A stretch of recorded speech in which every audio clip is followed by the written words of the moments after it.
Welcome back everyone to my Let's Play of the Final Fantasy Adventure for the Nintendo Game Boy. Last episode, Draven defeated Kary, the fiend who had frozen Lorim, and with her defeat, the town unfroze, allowing Draven to talk with the sage Cibba, who told him that if he wants to go find the Excalibur, he needs to look in the Floatlands. He gave him a key to a cave in the Floatlands, and told him that the Floatlands is to the south of Wendell. So we're going to head up to the north here, to this north coast. Keep heading over to the east until we get to the coastline, where we turn north to go to Wendell. Instead we're going to go south. We can kind of see a little bit of what the Float Rocks area looks like. Right there, where those turtles were. But in order to actually get to that land, even though we saw it there, we're going to have to head to the south a little bit. And about halfway down, there's a river that we're going to have to enter into. And the dock is along that river. So right here we've got this little piece of land. If we go to this piece of land and defeat all the seahorses there, an elixir appears. So here we're heading south. We've got to find this river. And once we find the river, we're gonna head into the river, and eventually we're gonna find a dock. We can get off our chocobo.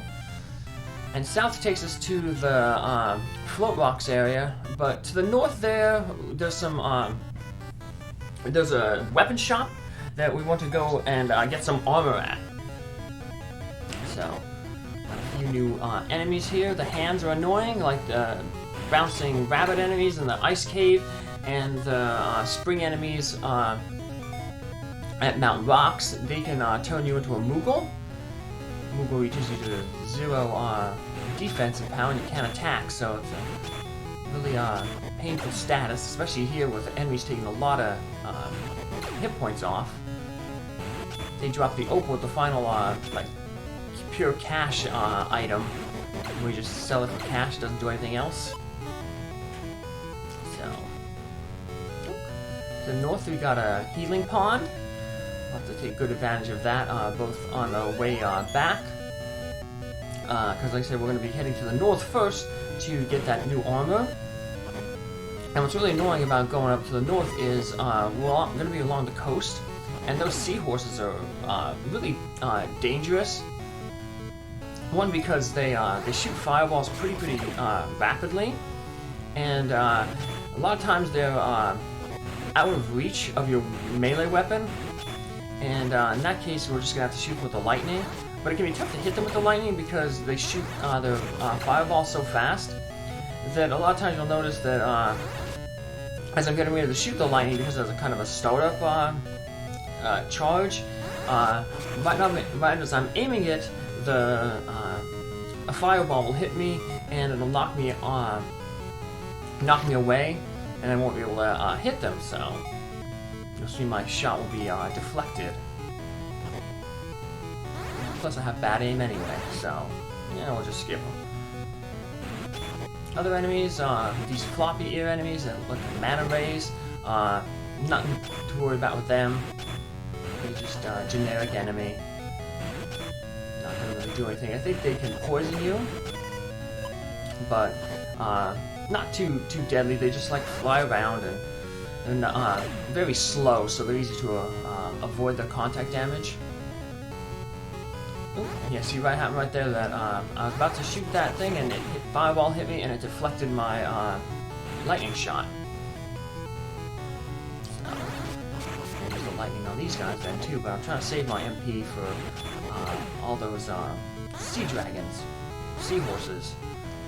They're kind of like dragons though, because they shoot all that fire at you. I don't know if seahorses in real life will do that. Like I said, they're a real pain in the Ultima series. We'll eventually get to that series someday. I have 1 through 6. I see that 7 though was one of the universally praised ones though, but it's the start of the Guardian trilogy, and apparently it ends very poorly. So we're gonna flip-flop through our chain here, get across some of these puzzles. And we're going to get that new armor that we want here. Seahorse here. battering me away. Alright, here we go. Alright, let's head on in. And we're going to buy the ice armor here and the ice shield. So it's 8 defensive points better than the flame.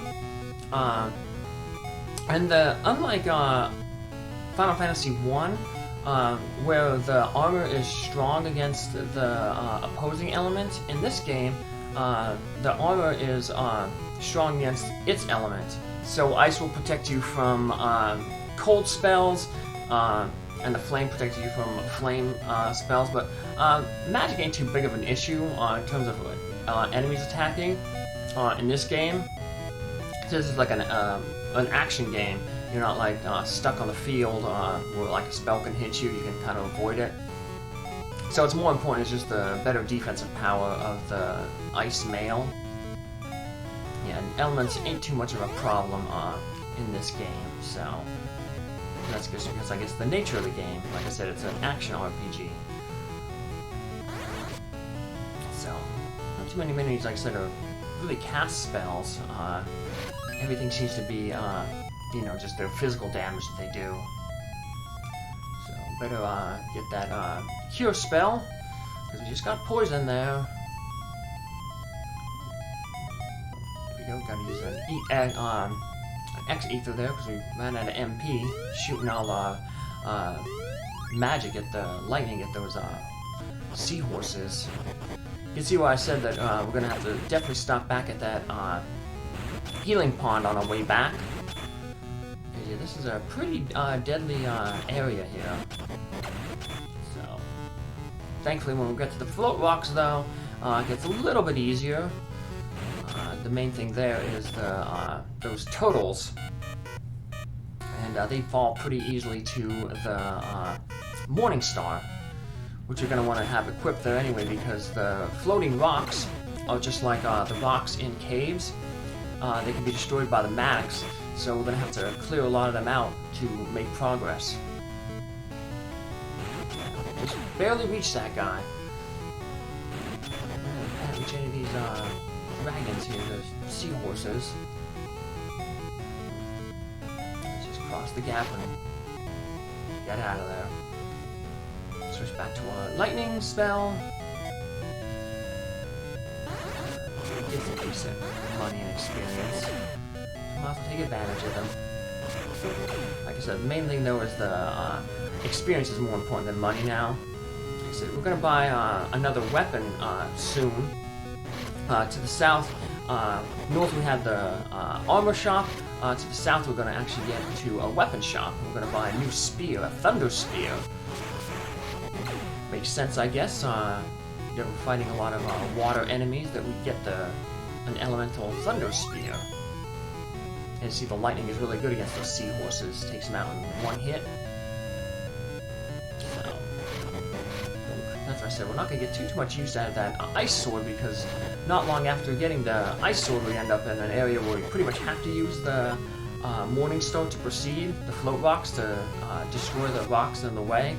And then we're going to be fighting a bunch of sea monsters, and the Thunder Spear is better against them. So, not going to get too much use out of the ice sword. Didn't get too much use out of the first spear we had, the wind spear, either, but that's okay. Might as well buy it, because like I said, anytime we can use it, even if it's using it once or twice, it's worth it, because like I said, money isn't a really problem in this game. We never had to deny ourselves buying anything. Pretty much the only thing you ever really be buying is like armor and weapons. Because items, you get so many items dropped from the enemies. If only Dragon Quest was like that. And the Dragon Quest games are notoriously stingy with their dropped items.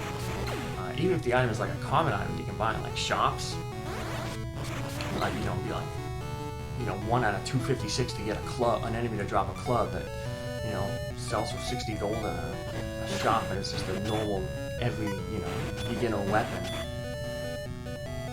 That makes trying to farm for Dragon Quest items really, really annoying. So, what's not annoying is these total enemies. They're pretty slow. Their spears can be blocked by the shield, the ice shield that we got. So, not much of an issue. item shop here, but nothing that we need. We want to buy some keys for the upcoming area, but other than that, nothing that we really need, so I'll grab some keys just to be safe. Skeletons are a little less common in some of the future dungeons.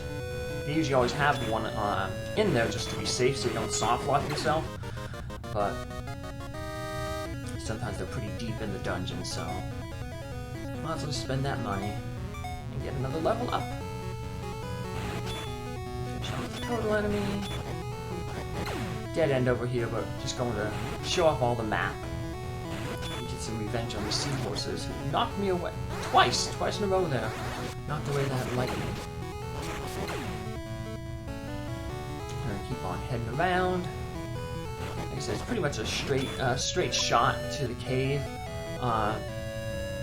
These, even though we're winding around a path, it's a straight shot in the sense that, you know, there's no offshoots. There's no like junctions where you've got to make a choice on where to go. Just follow the meandering path. That cave that we're going to be getting to is actually like a two-part cave, so it's kind of like Mount Rocks again.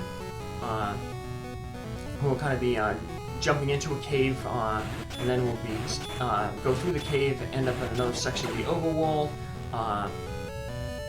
and then go through that section of the overworld and get to the new cave. So it's kind of like two caves in a row.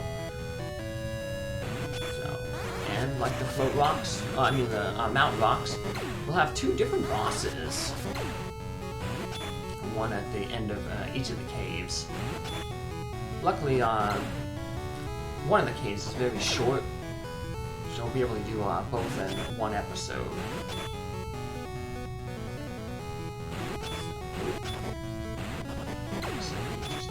Taking out the total of the Morning Star, really good. It's a good thing that you don't have to, that they're susceptible to being hit by the Morning Star, because that would be really annoying if it was like the desert, where you had to keep switching weapons every other screen.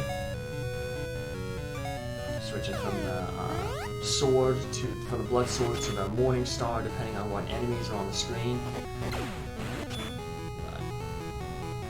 So over to the right is the cave that we want to get to, but if we go to the right, it kind of leads to a dead end, so we can't squeeze through that little gap there at the top.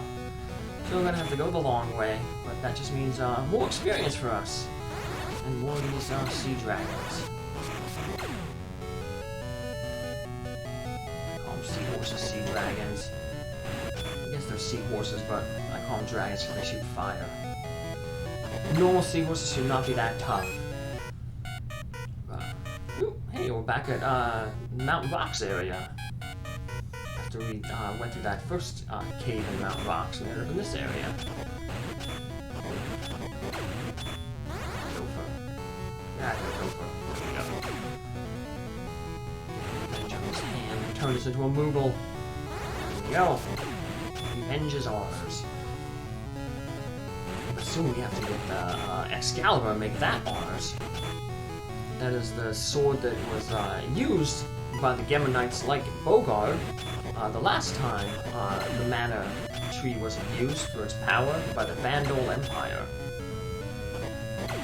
Now Julius is claiming he's the last of the Vandal Empire, and he's going to basically do what they couldn't do and take over the world.